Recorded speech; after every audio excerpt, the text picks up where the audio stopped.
ونستغفره ونعوذ بالله من شرور أنفسنا ومن سيئات أعمالنا ما يهده الله فلا مضل له وما يضلل فلا هادي له أشهد أن لا إله إلا الله وحده لا شريك له وأشهد أن محمدا عبده ورسوله.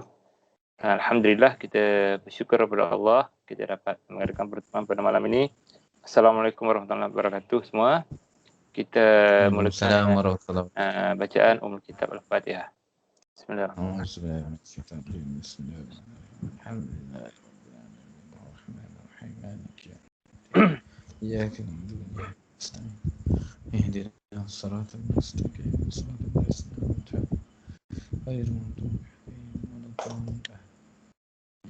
Okey,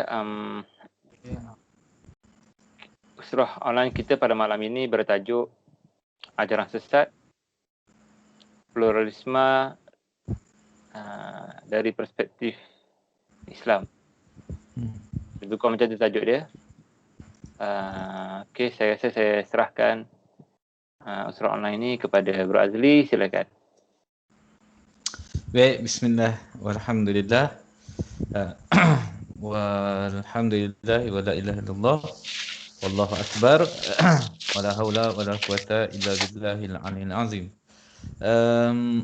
Kita mula dengan sepintas lalulah kenapa perbincangan pada malam ni kita come out dengan isu ajaran sesat. Mungkin ada juga sahabat-sahabat yang di sini ada mendapat perkembangan terkini di di sebuah negeri yang terkait dengan ajaran sesat Ibu Yati tu, yang kalau kita tengok pada sisi keadaan semasa, kalau saya tengok di carian YouTube saja ni atau di carian Google, dia jadi carian yang utama, ataupun kita type je ajaran keluar Ibu Yati.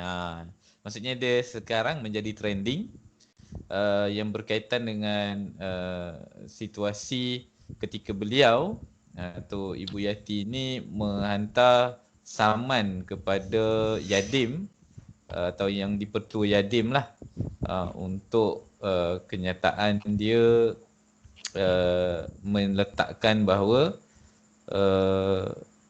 tuduhan ataupun dia mengatakan lah, Ibu Yati ni menyatakan bahawa sebuah bentuk tuduhan yang menyebabkan beliau dikenakan atau disabitkan kesalahan dalam hal membawa agama baru atau agama Melayu.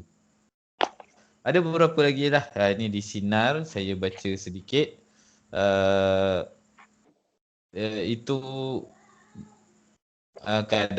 keadaan yang menyebabkan situasi dalam masyarakat ni tak begitu selesa dengan ajaran tersebut, dan seperti lanjutannya seterusnya lah, maksudnya setelah kes itu viral, maka ditulis juga di Sinar, Ibu Yati beri yatim tempoh 7 hari minta maaf. Berkaitan itulah. Okey. Yang kita nak nyatakan di sini adalah kenapa sebenarnya perkara atau situasi seperti ini boleh berlaku. Sama ada masalah siapa yang bawa ajaran tu kita ketepikan dulu, sebab bukan itu topik perbincangan kita, tetapi konsep orang Islam sendiri yang terpengaruh dengan ajaran-ajaran baru atau ajaran sesat, dan juga pemahaman bahawa semua agama sama.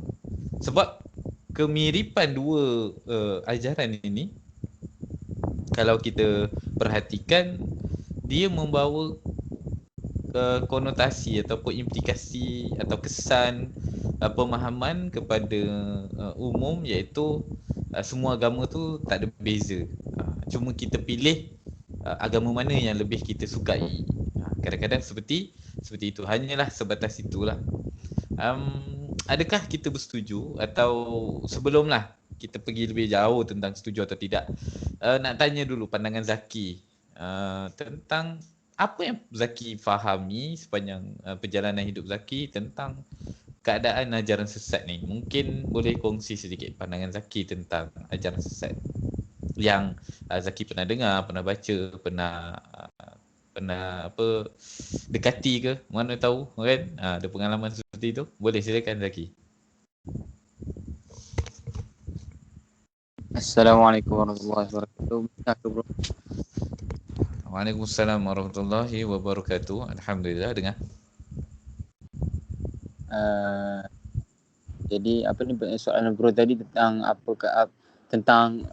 apakah pandangan saya dan juga ada pengalaman berkaitan dengan Syiah ni kan. Ajaran sesat kan? Ajaran sesat je. Ajaran sesat. Bukan Syiah atau ajaran sesat tadi. Okey, kita tidak menyempitkan kepada Syiah atau mana-mana ajaran, tapi secara umumnya konsep ajaran yang bertentangan dengan Islam. Ajaran tu dibawa sama ada dengan nama Islam ke atau nama bukan Islam ke, tetapi dia membawa gambaran bahawa ini ajaran yang berbeza daripada ajaran Islam yang kita ketahui melalui Al-Quran dan Sunnah. Itu maksudnya lah, ajaran sesat bersifat general ni. Faham. Jadi saya sebenarnya kalau ikutkan secara pengalamannya, saya belum lagi pernah berhadapan dengan orang ajaran yang pelik-pelik. Melainkan saya jumpa dengan orang yang mungkin ada masalah mental, mungkin dia punya cara cakap dia tu nampak agak berbeza lah, yang berkaitan pandangan tentang, kalau kita tanya tentang alam ghaib dan sebagainya. Itulah secara apa yang saya dapat gambarkan, yang kalau saya kata saya bertemu dengan orang yang bercakap tentang agama ajaran Islam ni kan.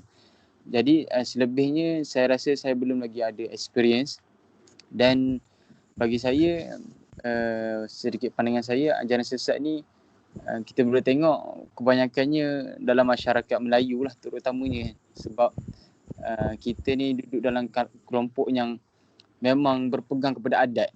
Jadi bila berpegang pada adat ni, apa yang mereka amalkan dalam kehidupan yang berkaitan dengan agama Islam itu sendiri, mereka mengaitkan dengan adat. So bila kata adat ni, dia menyebabkan orang lebih ikut adat daripada ikut agama. Jadi kata-kata macam adat resam dan sebagainya kan. Jadi saya tak teringat nak bagi contoh macam mana adat, tapi saya boleh kata adat ni banyak mempengaruhi kepada kepercayaan-kepercayaan yang tahyul, khurafat dan sebagainya, menyebabkan kepercayaan kita dan akidah Islam kita sendiri tu semakin berkurang. Jadi itulah apa yang saya boleh cakap. Baik.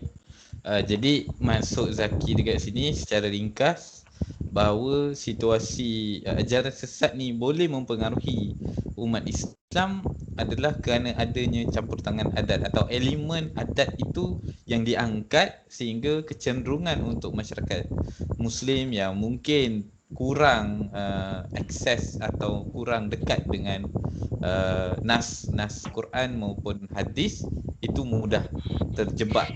Seperti itulah Zaki ya. Betul. Baik, terima kasih Zaki. Kita ada di sini Irfan. Ada Irfan?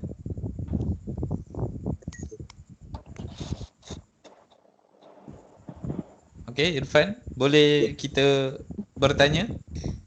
Ya, betul. Pada pandangan Irfan sendirilah, ajaran sesat ni beberapa tahun akan muncul.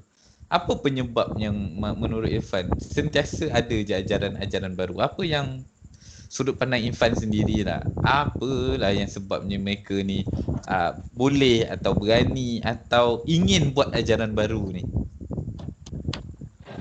Bagi saya lah, kenapa macam mana orang boleh terpesong pergi ke ajaran sesat, mungkin disebabkan faktor ibu bapa lah tidak memberi ajaran yang betul masa kecil, masa dia kecil.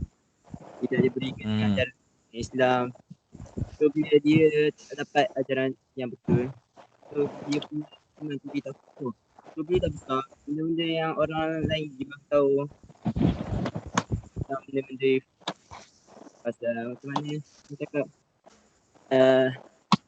dia percayalah yang benda-benda yang ajaran sesat tu. Tu sebab tu ramai yang besar je start. Dengan kata lain, Irfan nak kata bahawa kurangnya pendedahan ajaran Islam kepada generasi-generasi yang awal, sehingga mereka bila mereka besar, mereka tak boleh nak memastikan mana ajaran yang benar, mana ajaran yang salah. Adakah seperti itu? Adakah seperti itu, Irfan? Banyak gangguan juga. Okay, tak apa. Kita pergi kepada Ilham. Ini siapa?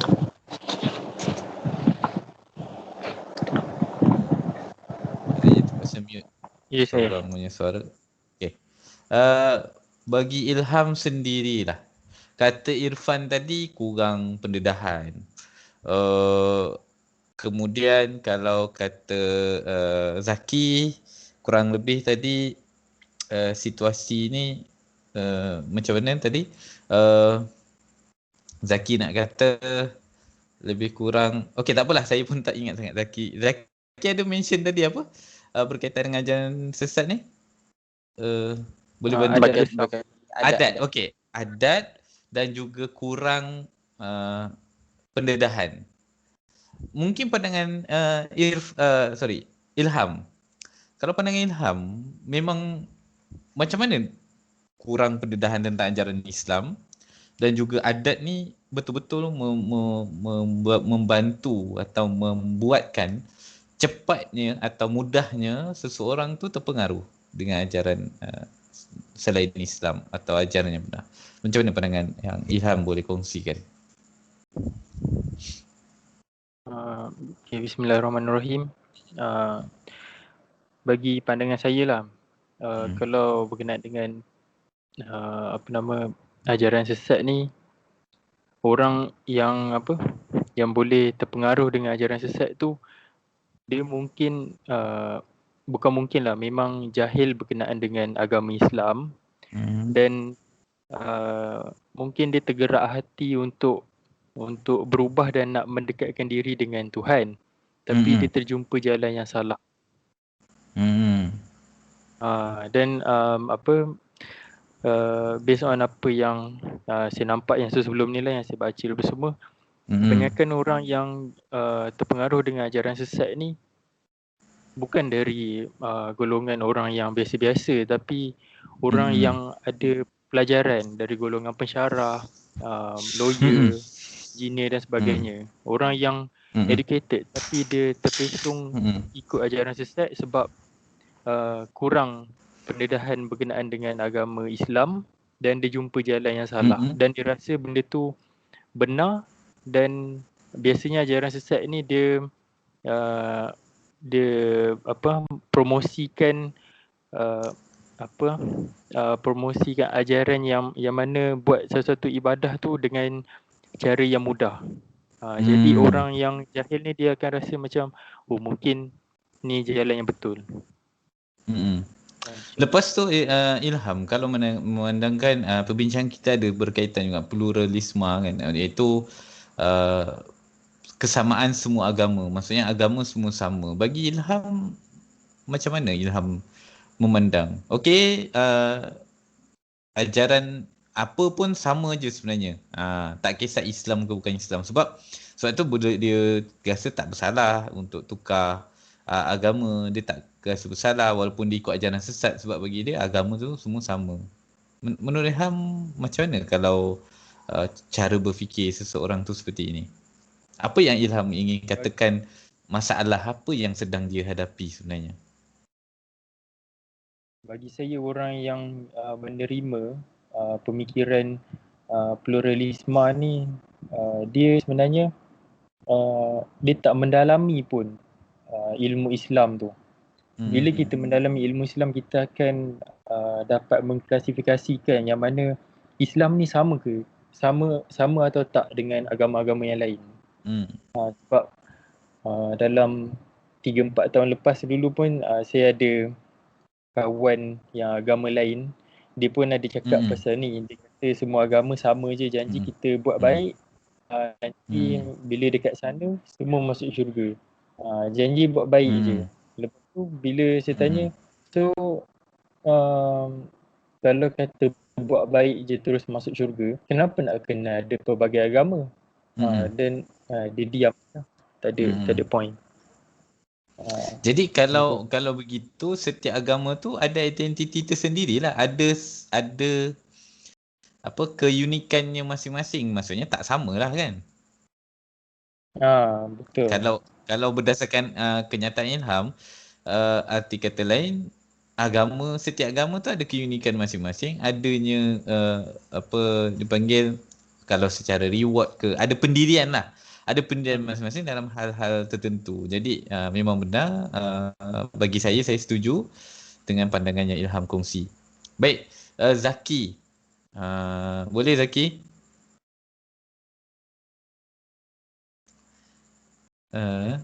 Zaki? Okey, kalau Zaki tak ada, saya pergi ke Irfan. Ada. Okey, Zaki ada. Okey. Kita kepada Zaki. Kalau menurut Zaki lah, pandangan pluralisme dan ajaran sesat. Okey, yang pertama kecenderungan adat tadi. Tapi apa yang sebabnya ajaran sesat ni boleh ramai pengikut? Boleh ramai yang ikut dia, yang macam kata Ilham bukan golongan biasa-biasa, bukan besya-besya kan.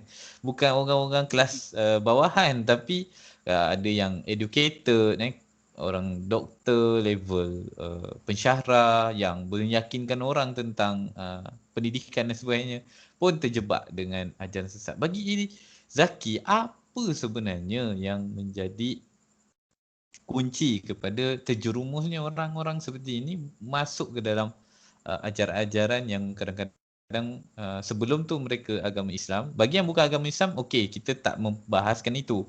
Tapi yang dah beragama Islam ni yang kita bincang. Yang dah agama Islam kemudian boleh pula terjebak dengan agama baru ataupun ajaran lain selain Islam. So, menurut Zaki, apa yang berlaku pada orang-orang ni? Boleh dengar suara saya? Boleh. Jadi soalan ni saya pernah dapat jawapan, tak silap saya ada Syabab dia bagi tahu saya lah. Jadi apa yang seingat saya, kalau salah bro tolong betulkan lah. Bila mana golongan-golongan intelektual ni yang bila kita persoalkan kan, mereka ni bukan golongan yang orang kata yang tak ada education kan. Diorang ni orang yang ada pelajaran, belajar dan mengkaji. So diorang ni kenapa bagi saya diorang terjerumus kepada ajaran yang menyeleweng ni, ajaran sesat ni, kerana sampai satu tahap mereka mempersoalkan sebagai contohnya zat Allah itu sendiri, dan mereka tidak percaya kepada qada dan qadar. Jadi itu juga merupakan menjadikan satu persoalan yang saya rasa mungkin diorang tak terjawab. Diorang terperangkap dan tak menjumpa jalan yang betul. Kemudian diorang tak berbalik kepada Al-Quran dan Sunnah, sehingga kan mereka merasakan bahawa ajaran Islam itu bukan satu ajaran yang memberikan penyelesaian dalam kehidupan mereka. Itu kot. Ini menarik. Kalau saya nak tanya Irfan, boleh ke Irfan? Nak tanya soalan kat Irfan ni berkaitan dengan apa Zaki baru sampaikan. Boleh. Okey? Yang boleh.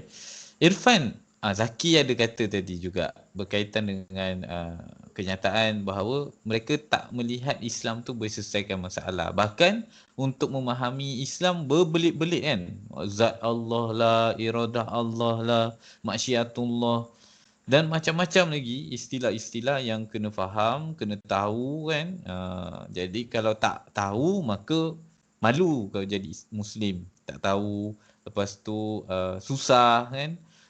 Pergi masjid mungkin ada yang rasanya segan, ada yang bertetu. Jadi ambil ajaran barulah yang lebih dekat kepada Tuhan katanya, dan tak perlukan prosedur atau proses-proses yang biasanya ada dalam Islam. Yang seringkali kita tengoklah di kalangan masyarakat kita, punya sikap ketika ada orang yang baru nak memfahami Islam. Kalau pandangan Ilham, apa sebabnya orang rasa Islam tak selesaikan masalah dan mungkin nak memahami Islam tu sangat sulit? Menurut Irfan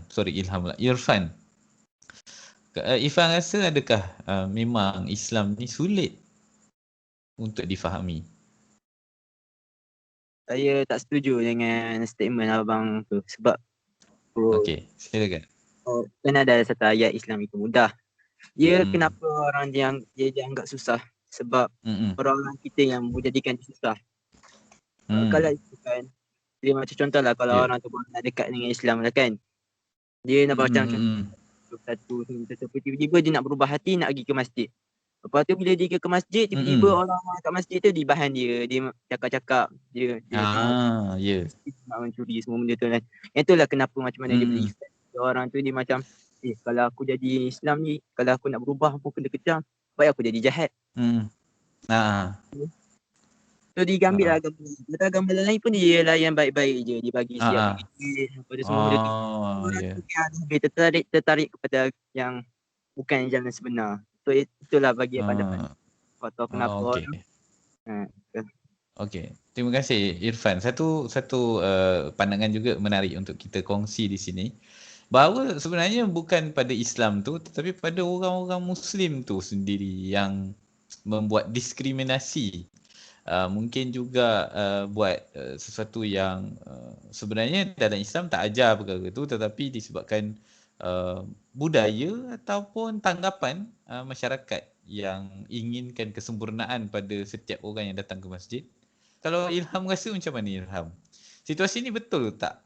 Ilham pernah jumpa atau pernah kenal atau pernah dengar situasi seperti yang disampaikan oleh Irfan, iaitu orang nak berubah, orang tu memang jahil dah. Nak berubah tapi kena kutuk, kena bahan dan sebagainya. So silakan Irfan, Ilham untuk kongsi apa pandangan Ilham. Bagi saya sebenarnya benda tu betul. Sebab memang ada dalam kalangan umat Islam sendiri, dia suka mendiskriminasikan orang yang baru nak berhijrah ke arah agama yang nak mendekatkan diri dengan Tuhan. Sedangkan dia baru beberapa purnama je yang mendekatkan diri dengan Tuhan, dan orang yang mana baru nak mendekatkan diri dengan Tuhan tu dia dah judge. So orang yang baru nak dekatkan diri dengan Tuhan ni mungkin ilmu dia tak berapa banyak lagi, lepas tu dia dapat tekanan yang macam tu. Mungkin sebabkan dapat tekanan macam tu, saya rasa macam memang tak apalah, aku give up lah, aku cari laluan lain lah, mungkin lah macam tu. Jadi sikap ini berdasarkan pemerhatian, pandangan Ilham sendiri. Kenapa sikap ni ada pada masyarakat Muslim, khususnya dekat tempat masyarakat kita lah? Apa sebabnya adanya sikap diskriminasi tu? Apa penyebab? Saya rasa lah dari segi hati dia lah, hati dia tak bersih sebenarnya. Dia rasa sakit hati bila tengok orang nak berubah semua kan. Macam tu lah. Okey, kalau Zaki, terima kasih Ilham. Zaki melihat situasi ni, ada tak pengaruh unsur-unsur lain atau ajaran mana-mana pihak ke yang menyebabkan perkara macam ni berlaku? Sebab to be adil lah kan. Zaki ada Zaki? Masih mute. Ada. Okey. Nak tanya soalan ni. So nak Zaki respon dulu. Yang ini pada pemerhatian Zaki, mungkin Zaki ada banyak pergi beberapa karya kan di tempat-tempat yang berbeza. Situasi diskriminasi orang yang nak hijrah ni kan, kenapa berlaku di kalangan masyarakat kita?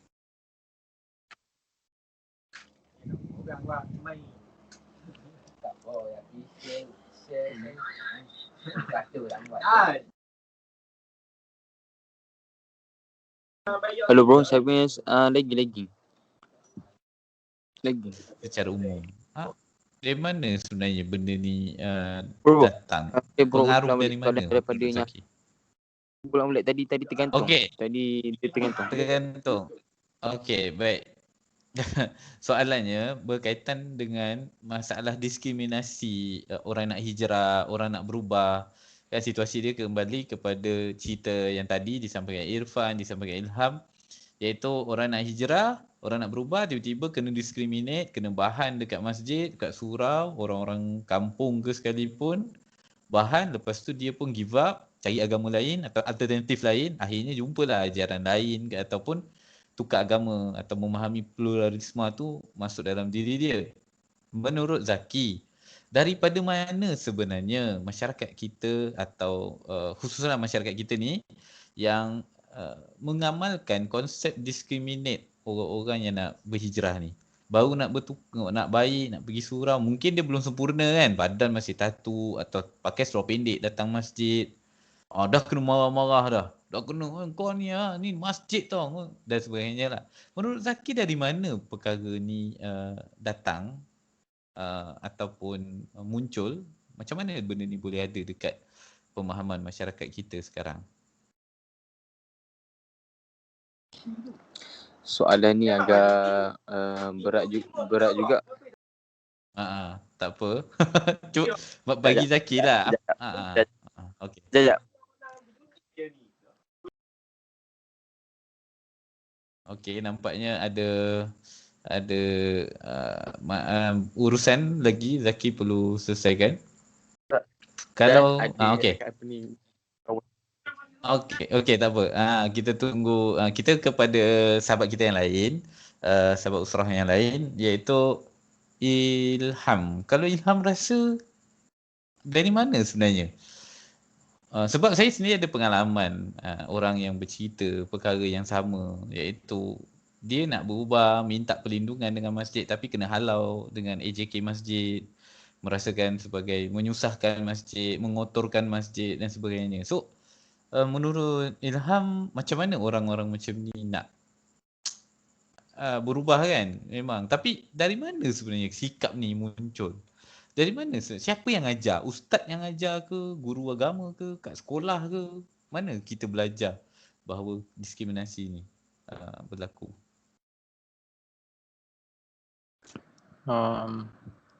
Dari mana puncanya diskriminasi tu saya sendiri pun buntu. Sebab memang sedar memang dah ada diskriminasi tu. Sebab memang dari kecil lagi kalau kata pergi dekat surau yang dekat area rumah saya ni, ada seorang tu dia Tok Siak lah. Dia memang pantang lah tengok budak-budak ke apa ke, dia tak berapa suka sangat lah dekat budak-budak, sebab dalam pemikiran dia budak-budak ni akan buat bising dan buat kotor dekat surau. Macam tu. Dan diskriminasi yang untuk orang yang nak berubah ni, tak tahulah dia punca dari mana, kenapa ada orang yang suka judge orang yang baru nak berubah. Kalau okey, terima kasih Ilham. Kalau dari Irfan rasa dari mana Irfan?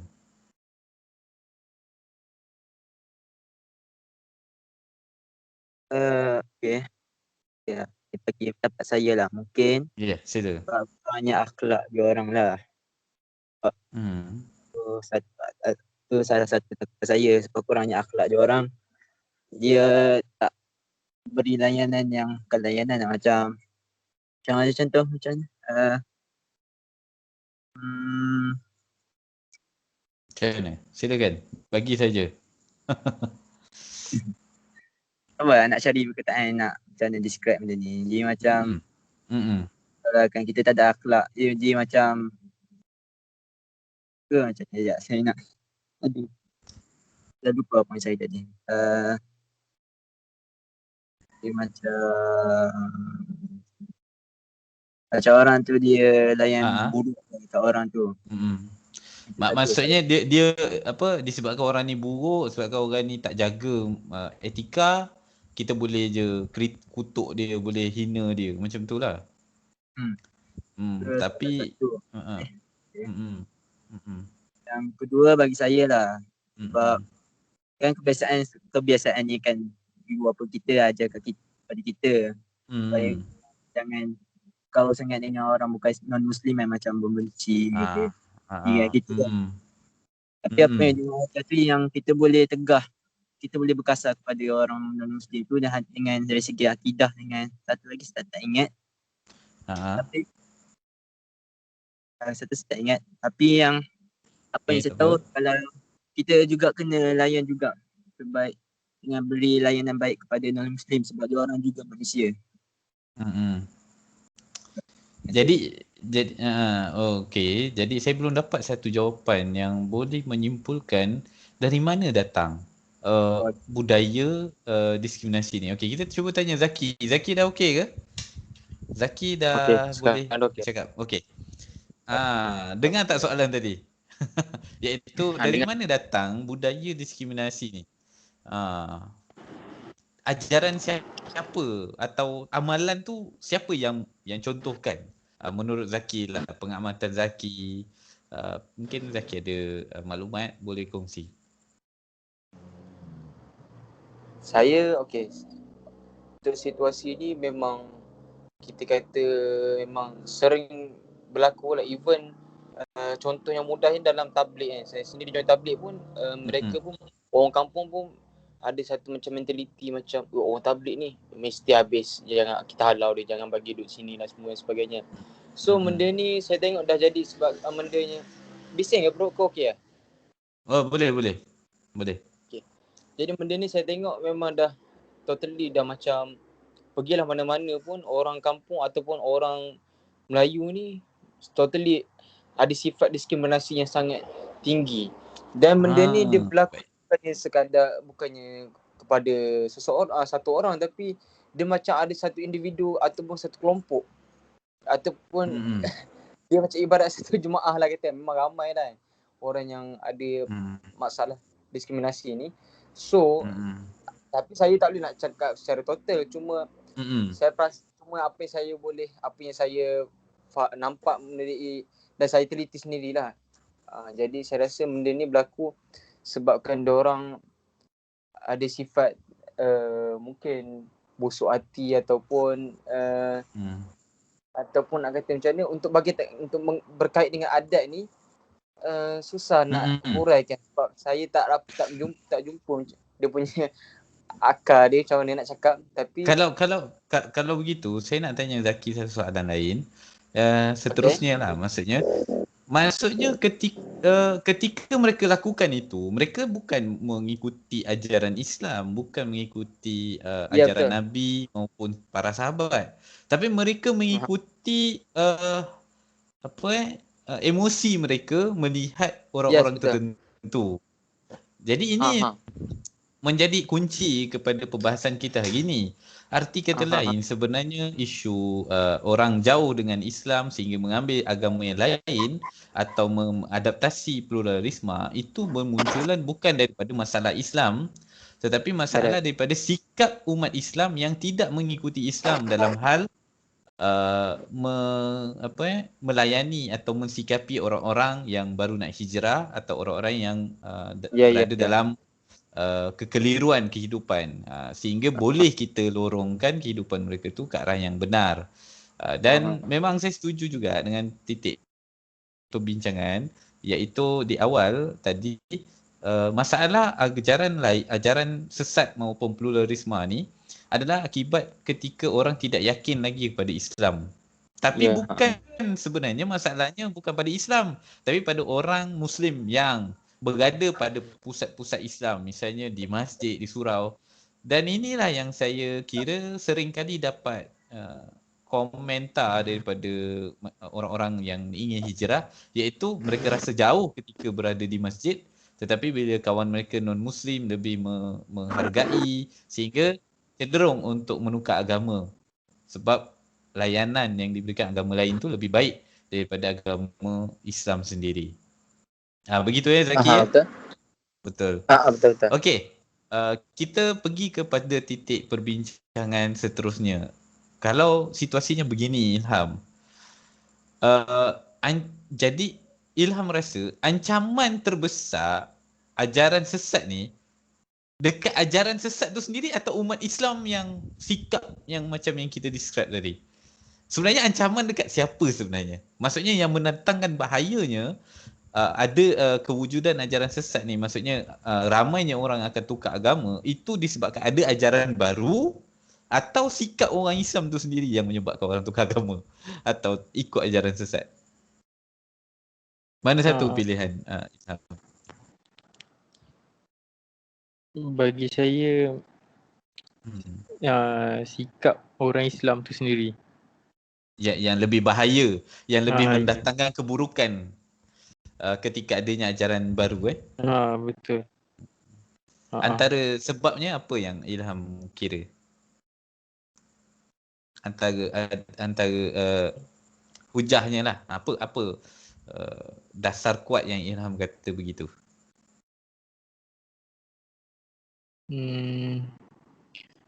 Standard point lah Bro Azli untuk tu. Okey, kalau saya boleh katakan macam ni, disebabkan orang-orang Muslim yang reject orang-orang yang baru nak kenal Islam ni, maka peluang orang masuk Islam tu lebih nipis. Sebab kita seolah-olah dah menentukan siapa baik, siapa salah, siapa yang akan diberi hidayah atau siapa yang tidak diberi hidayah.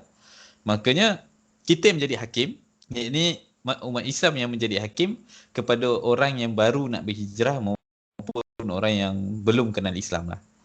Kurang lebih gitu. Jadi adakah seperti itu keadaan yang Ilham nak sampaikan? Ya, betul. Ya, okey. Terima kasih Ilham.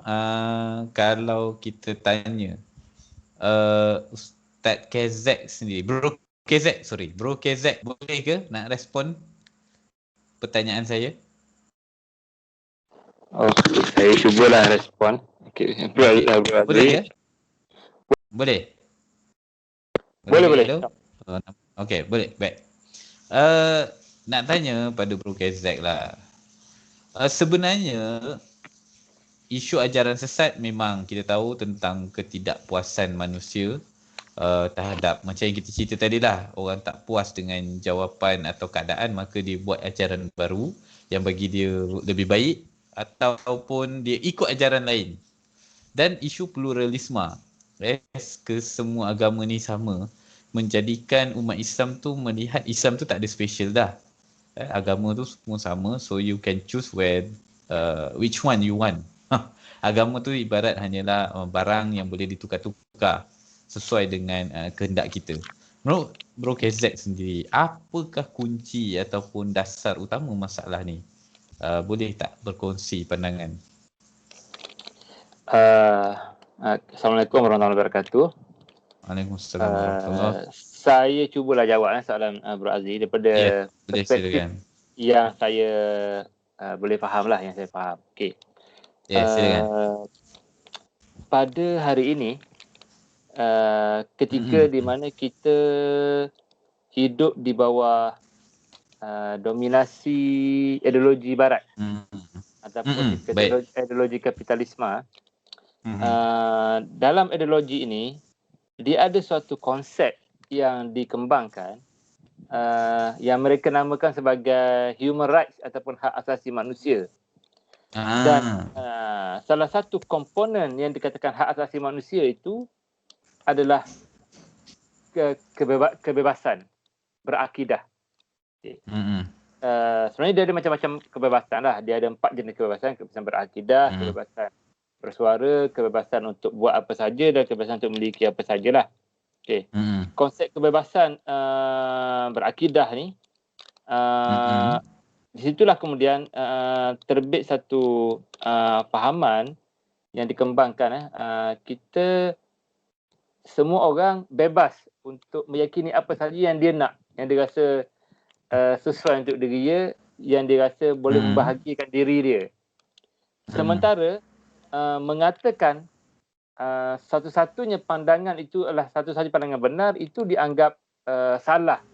Sebagai contoh, bertentangan dengan norma yang dianggap benar. Jadi sebagai contoh, sekiranya orang Islam mengatakan Islam satu-satunya ajaran yang benar, maka itu salah. Semua orang pun benar. Jadi kebebasan itu hak mutlak setiap orang, maka benda itu perlu dipertahankan. Jadi kita tidak boleh kata saya saja yang benar, ataupun kita tak boleh kata Islam saja yang benar. Siapa-siapa pun boleh benar. So saya rasa itu yang saya nak jawab lah. Okey. Jadi Itu berarti. itu saja. Okey. Adakah nak dikatakan dekat sini bahawa hak asasi manusia tu yang membuka ruang kepada kemungkinan untuk orang menukar agama selain agama Islam? Yang belum agama Islam tu kita tak bincang di sini lah. Kan, memang hak mereka untuk berakidah sesuai dengan apa yang mereka fahami. Dan Islam juga lah ikrah fiddin, kan, tidak ada paksaan di dalam agama atau di dalam mengambil Islam sebagai agama. Tetapi konsep ini ketika dipakai ketika sudah masuk Islam, kemudian memegang pemahaman seperti human rights tadi, iaitu kebebasan berakidah, itu diberikan, ini macam mana pandangan Bro KZ? Apakah yang terjadi? Okey, saya setujulah seperti yang Bro Aziz sebut tadi. Kita dalam Islam, kita kata la ikrah fiddin. Tidak ada paksaan untuk orang kafir masuk kepada Islam. Tidak boleh memaksa orang kafir masuk kepada Islam. Namun begitu, menjadi keimanan kita, keyakinan kita bahawa yang benar itu adalah agama Islam. Selain daripada Islam itu adalah agama yang salah. Jadi dan Islam itu dibangun berdasarkan hujah dan nas lah. Hujah dan nas. Apabila ada orang yang membawa satu ajaran yang bertentangan dengan nas yang sahih, Al-Quran dan hadis, kemudian dia mendakwa benda itu juga satu ajaran yang boleh eksis berdasarkan prinsip-prinsip pluralisme ataupun kebebasan berakidah tadi.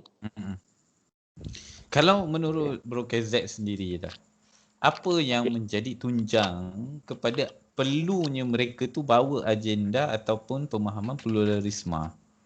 Adakah tak cukup dengan sebelum pluralisme kan tak ada istilah pluralisme, masing-masing faham, masing-masing lakum dinukum waliyadin kan. Lakum dinukum waliyadin. Maksudnya agama kita, kami agama kami.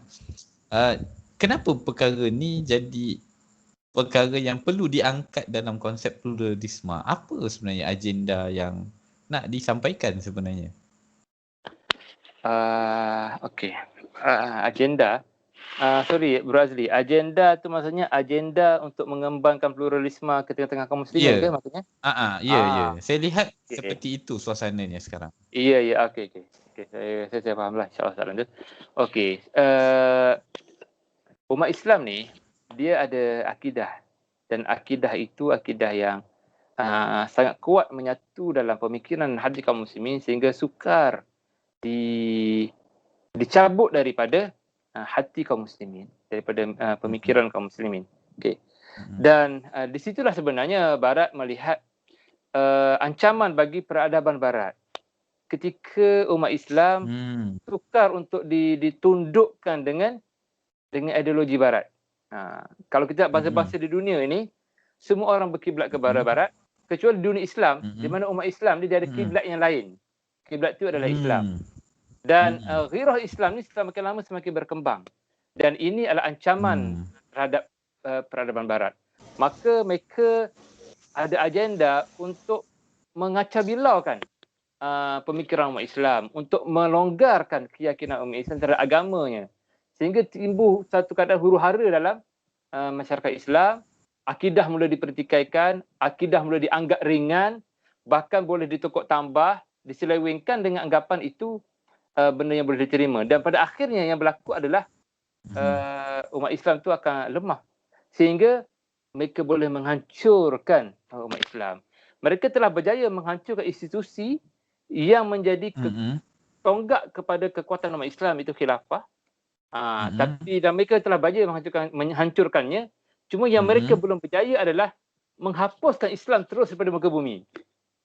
Itu mereka berjaya. Jadi okey. okey. Mm-mm. Okey, itu jawab. Okey, terima kasih jawapan tu. Cuma saya nak tambah satu soalan. Kenapa mereka tak melihat ajaran agama lain seperti, maksudnya kalau kita lihat tadi atau kita dengar tadilah perkongsian yang diberikan, iaitu nak menghancurkan Islam daripada muka bumi. Adakah agenda ini sama kepada agama-agama selain Islam? Bro Gazette. Itulah saya sering berfikir waktu saya remaja, waktu saya meningkat usia muda lah. Saya rasa saya suka juga baca tentang agama-agama yang lain. Perbandingan agama, agama Sikh macam mana, agama Hindu macam mana, agama Kristian macam mana, kan. Dan saya lihat ada macam-macam amalan yang agak pelik-pelik lah yang dilakukan dalam pelbagai agama tadi.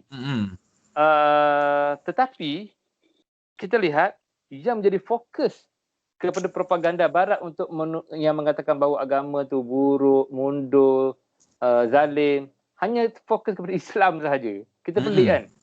Padahal kalau kita nak bercakap tentang ajaran yang pelik-pelik, kita lihat agama yang ada kat dunia ni macam-macam style kan.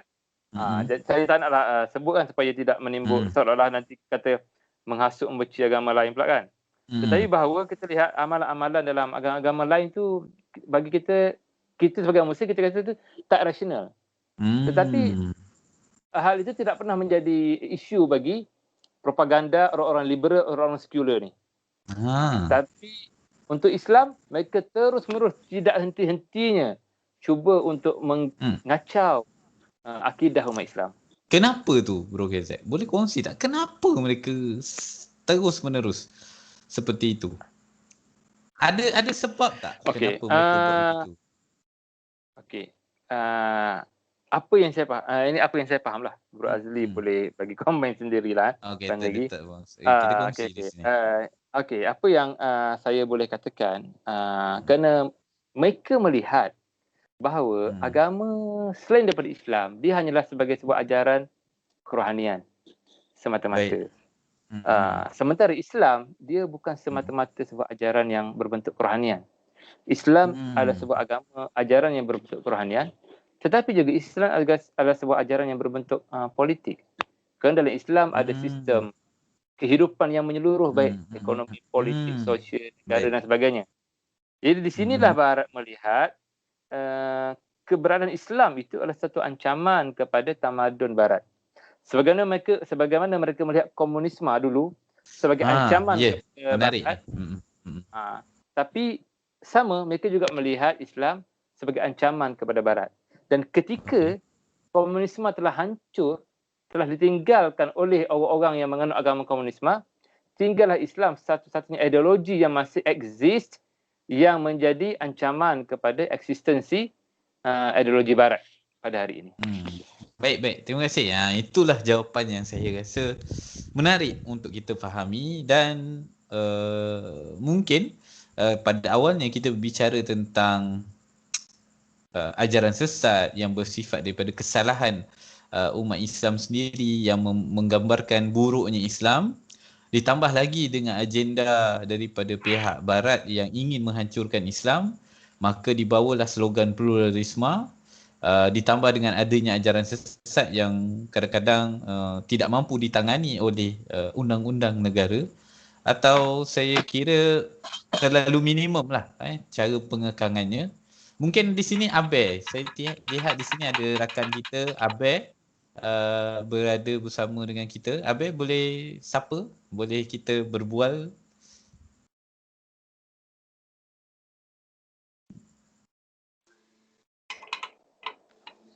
Assalamualaikum. Waalaikumsalam warahmatullahi wabarakatuh. Ya Abe, saya nak tanya soalan dekat Abe ni, boleh ke Abe? Boleh insyaAllah. Boleh InsyaAllah. saya try jawab lah yang mana boleh. Jangan bimbang, soalan ni tak keluar exam. Okey. Soalan dia simple je. Perbincangan kita hari ni menurut Abel lah. Ajaran sesat, pluralisme. Bagi Abel, seberapa penting kita memahami situasi maraknya ajaran sesat dan juga slogan pluralisme atau pemahaman umat Islam terhadap pluralisme sendiri. Menurut Abel, serius tak situasi ni? Bagi saya lah, Mm-mm. benda ni memang sangat penting lah dalam kehidupan kita. Sebabnya jika kita tersalah pilih jalan ataupun salah cari guru ke ataupun cari ilmu yang salah, dapat sumber daripada yang salah, kita akan terikut benda tu, dan juga benda tu mungkin akan juga boleh menyebabkan akidah kita terpesong lah. Jadi kita kena betul-betul mendalami ilmu, kena pandai cari ilmu, lepas tu kena betul-betul kena betul-betul fikir dan kena pasti yang mana satu yang benar dan juga yang mana satu yang terpesong lah.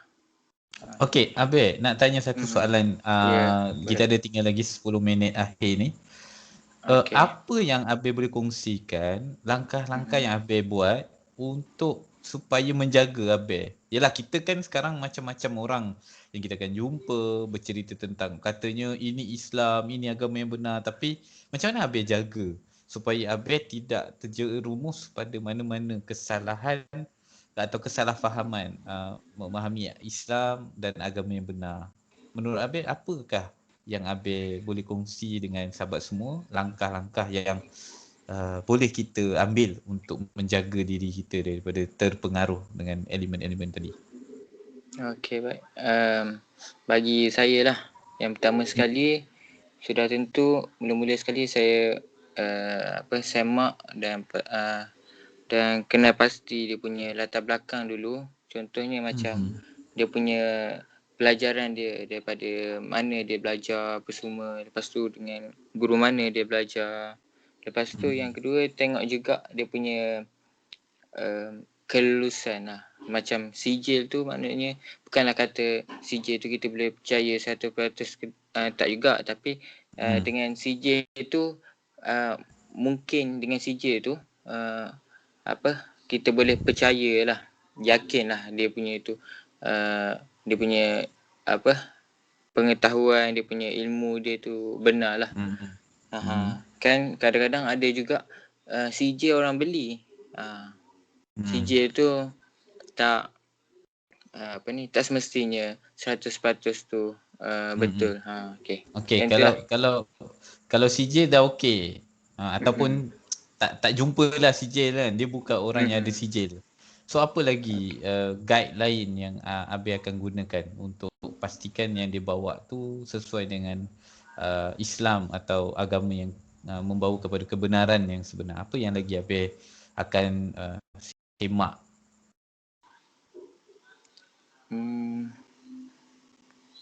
Biasanya tengok tempat manalah yang dia pergi menuntut ilmu lah.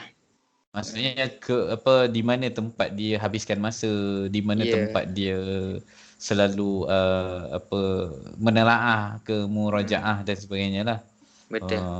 Ada lain tak Abel yang Abel tahu, yang Abel rasa boleh membantu untuk orang lain yang dengar atau tonton kita punya sesi perbincangan ni, untuk tahu lagi satu tips selain daripada kita tengok latar belakang, yang kedua tengok dia punya rutin, di mana dia biasa menghabiskan masa, dan satu lagi mungkin ada?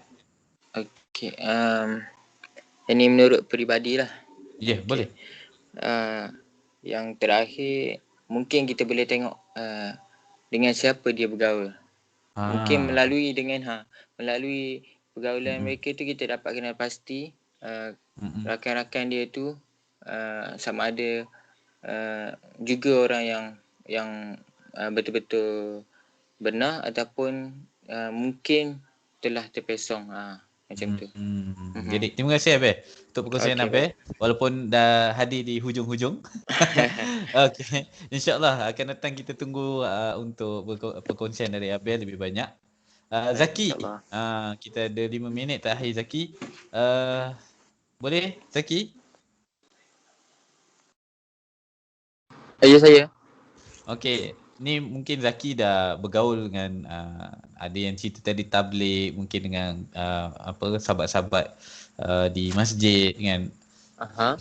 Apa saranan Zaki lah untuk kita memastikan generasi akan datang. Okey, kalau yang sekarang ni kita mungkin dah tak banyak masa, tapi generasi akan datang yang masih adik-adik, apa saranan Zaki untuk kita lakukan atau usahakan supaya mereka tak terjebak dengan masalah ajaran sesat dan juga pluralisme?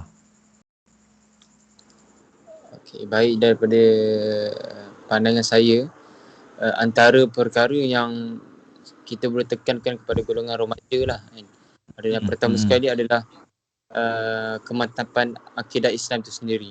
Mereka sendiri tidak jelas tentang apa itu Islam yang sebenarnya diorang terapkan dalam kehidupan mereka sebenarnya. Dan yang kedua adalah akhlak. Akhlak ni perkara yang sangat penting kerana apa? Akhlak ini melambangkan kepribadian sebagai seorang Muslim. Contoh yang mudah kita lihat macam mana Nabi SAW sendirilah. Macam mana orang kafir sendiri boleh rasa nak masuk Islam tu bukan disebabkan belum sempat Nabi nak berdakwah, tapi akhlak Nabi SAW tu sendiri dah mencontohi bahawa sebagai seorang Islam ni mereka ni macam inilah cirinya. Jadi kenapa masalah yang tadi berlaku, saya rasa daripada apa yang saya fikir tadi, saya cuba fikir adalah berkaitan dengan akhlak itu mereka sendiri sebenarnya.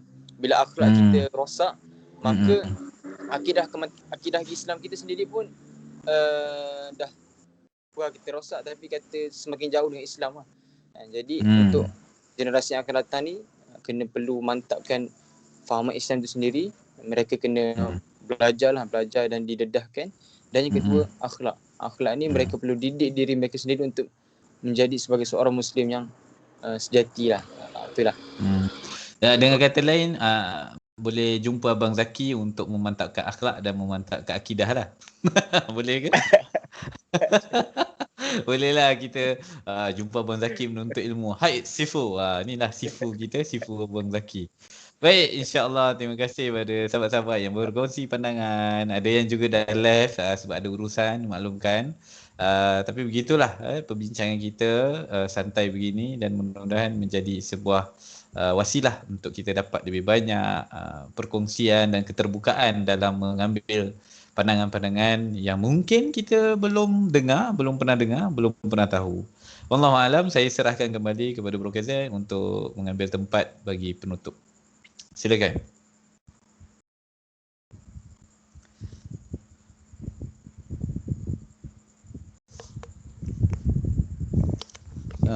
Bro KZ, okey silakan. Okey, alhamdulillah. Assalamualaikum warahmatullahi wabarakatuh.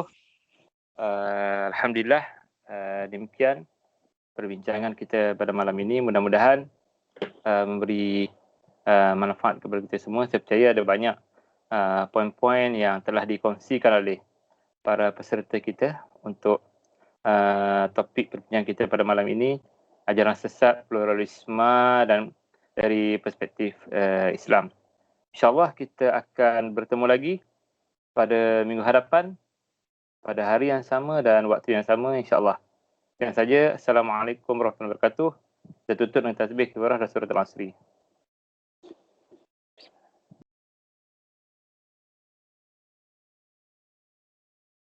Assalamualaikum warahmatullahi wabarakatuh. Terima kasih semua.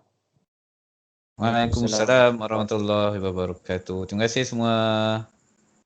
Terima kasih semua.